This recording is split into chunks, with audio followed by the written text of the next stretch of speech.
Hi, I'm going to present you work in collaboration with a number of people from the Imageomics Institute, and I'll tell you just in a little bit what that institute is about and a few of the things that it does.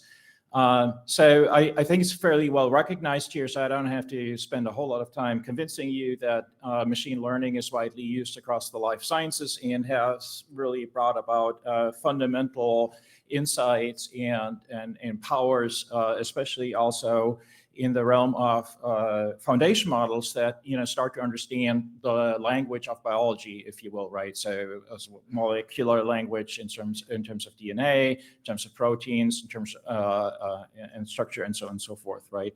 But I really want to talk more about here is that machine learning has also enabled biological discovery from very different types of unstructured data. And by what I mean by unstructured data is data that is very different from tables, sequences, things that you can easily index into and ask what it is. And so this is, for example, bioacoustics, images, video clips, remote sensing, right? And there's an enormous amount of machine learning enabled advances for biology, and including especially ecology.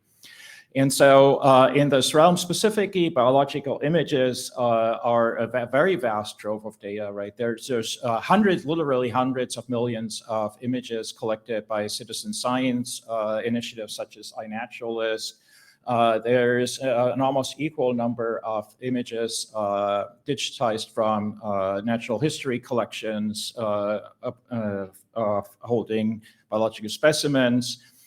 There's very specialized data sets now too that put biological specimens in controlled conditions. There's more curated data sets, annotated data sets. It's really a vast treasure trove. And so this is where the Imageomics Institute comes in. It's a very large and geographically very distributed collaboration funded by the National Science Foundation, devoted really on sort of a broad level of making biological traits computable from these unstructured data, in particular images, video, 3D, and so on and so forth, right? So in essence, the idea here is based on a predecessor project using knowledge that we already have in structured form and use that to guide machine learning to come up with more sensible results and constrain the results in other ways, right? So I'm just going to skip over or briefly glance at a few vignettes to just give an idea of what the Institute does. There's very many other research projects going on, but just briefly, one here, for example, uses structured knowledge in the form of phylogenetic trees to constrain the embedding space learned from images such that it is predictive of or representative of traits in the images, and then you can sort of turn these on and off. In another one, there's a team trying to relate the patterns, the wing patterns among a group of butterflies that hybridizes as well as mimics each other and relates in sort of a GWAS sense to positions on the chromosome. There's also a research group that developed a foundation model for biodiversity at large, allowing classification of images across literally hundreds of thousands of classes, right? And structuring the embedding space in a way that suggests that it understands the traits that separate biodiversity. So I want to talk a little bit more here now about the specific application, right? So these workflows, maybe it gave you a little bit of a glimpse that these workflows are really, really complex. There's various steps in pre-processing of data, in the kinds of algorithms that need to be applied to start to even, before you can even start to extract knowledge from these data, right? So I'm not sure I want to enumerate them all. Just suffice it to say there's very many steps. Then also workflows that are both fair and also reproducible really matter, right? I think that's widely appreciated in the genomics community But there's a few things that come additionally into play for machine learning that has its own reproducibility crisis, from things like hyperparameters not being given, data splits and not really being very clear, the exact methods and techniques that we use in which order not being exactly clear, right? And then there's also the special issues of data leakage in machine learning, right? And a reproducible workflow doesn't necessarily mean it doesn't have any data leakage, right? But at least so long as we can make the exact steps fully transparent and documented and inspectable, right? Maybe others can find where there's data leakage, in sort of a community way, right? Research teams in imageomics are also inherently very interdisciplinary, and this poses also a number of problems, right? Computer science, the machine, the AI, and machine learning research often moves at as I think we've all come to appreciate here, at an enormously rapid pace, right? And sort of the way to interact with these models that result out of the machine learning research work can change quite frequently, right?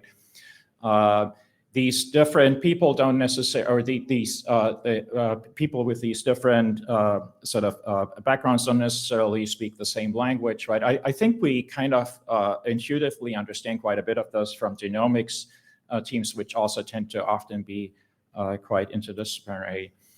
And so, fortunately, as I was alluding to a few times already, many of these experiences and these issues have already been encountered over the years and really addressed in numerous ways in computational genomics. And so there's a lot of things we can actually draw from, from rules to technologies and so forth. There's many more. Well, there's many more, right? Than are on the slide. These are just some of the ones that we particularly drew from, right? But as I think many know, there's a lot more.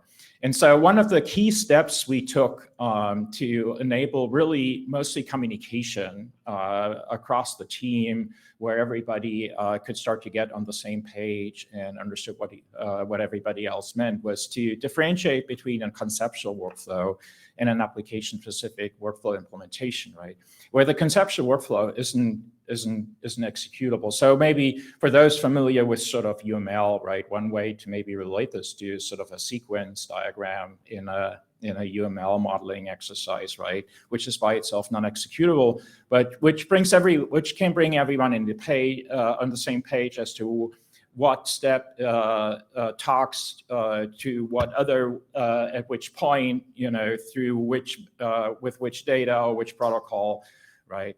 And so, one of the key issues or challenges that we ran into, that different people across the team understood very different things about what a workflow actually is to begin with, right? And so it really helps. It really helped a big amount with this.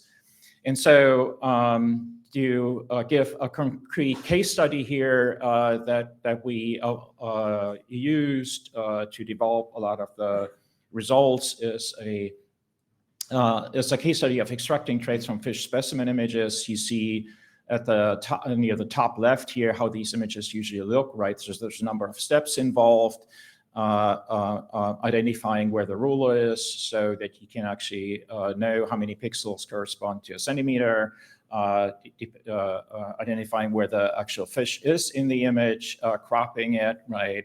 Segmenting it out, and then possibly identifying what the segments are, right? And then there's a whole sort of domain-specific part that follows that, right? Well, what do you actually do? How do you quantify the different traits that are sort of beyond the actual computer science or machine learning part, right? That allows you then to answer scientific questions. So this is in a diagram, in a cartoon, the conceptual workflow, right, where you have sort of in 4 in what's enumerated there is 4. You have sort of a core machine learning workflow that's preceded by a number of more domain science or application-specific steps, right? And this also followed by application-specific steps or research question-specific steps, I should say, right? So the conceptual workflow really does a nice job of starting to break down what's actually sort of the computer science, machine learning reusable part that can equally apply to multiple research questions or research data, filtering, pre-processing mechanisms and different research questions at the other end, right? And so so this picture here, where we already have steps outlined and have outlined how the data flows between these steps, right? This is then a part that the research software engineers in the team can take to actually create the application-specific implementation, right? Where maybe not everybody still understands every single part, but where we can all have confidence that it actually corresponds to what we all agreed upon and understood as a team beforehand, right? So one thing that, so again, you see right in the middle here, this reusable part that's preceded by research application-specific data acquisition, data filtering, metadata, et cetera, parts, and that's at the end followed by the research question-specific analytic parts, right? And so every single step here, right, is codified as a rule in SnakeMake that says which input data it turns into which output data, right? Every software component is in a component, is in a container, right? That's versioned, et cetera, right? So these are all, right, the FAIR principles applied to the components of the workflow.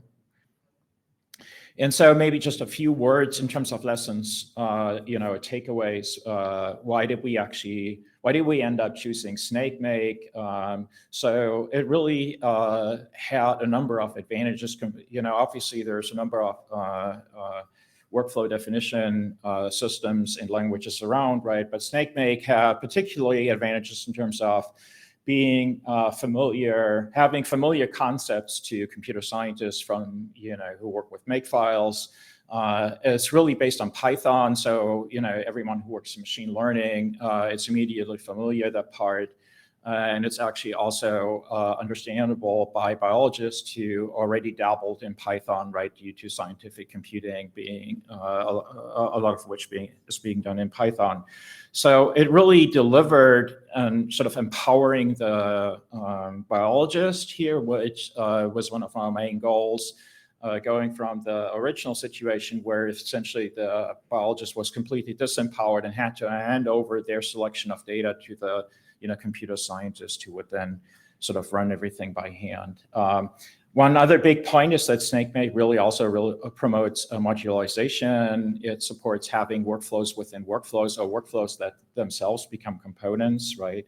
And it's really interoperable across a whole slew of different types of high-performance computing systems. So in summary, one thing we found is that producibility and end-to-end automation go hand in hand, right? So the more that you aim for end-to-end automation, the more you promote reproducibility, and the other way around.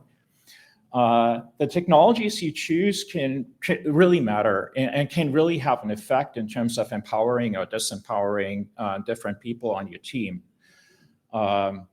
And metadata are very important. I think that's probably widely appreciated here, including vocabularies, ontologies, and other standards for achieving products, workflow components or workflows as a whole that are fair.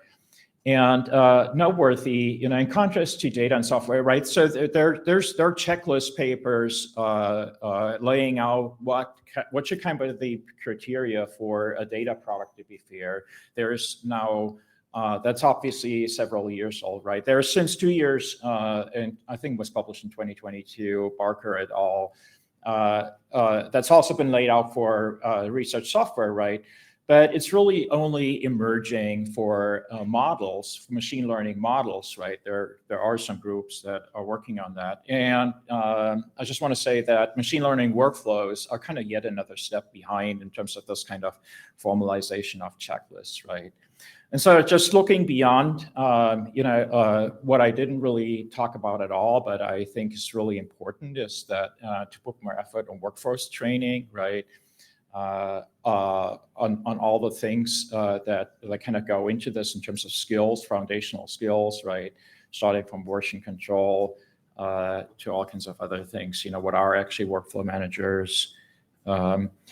And finally, not to forget, there are efforts out there, including in the biology/ecology realm, which is a research coordination network, right, as well as in the international realm.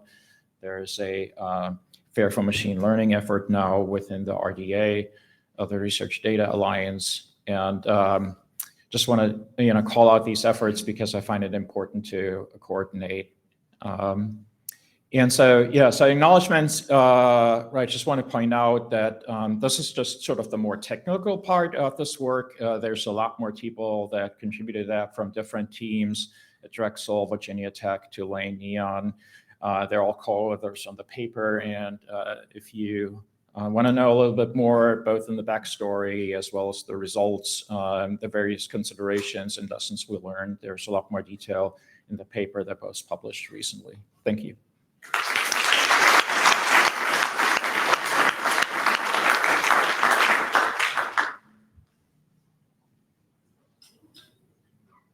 That was really interesting. And I'm struck by something. So there's been, I would say, decades of work on biologically specific workflow languages. Taverna comes to mind, but there were a million of them. And they never really seem to get all that much uptake. And now I see a lot of stuff in the world that uses things like SnakeMake or maybe CWL or these much more generic workflow languages. Do you have any idea why the generic ones seem to have really gotten uptake while the biologically specific ones did not?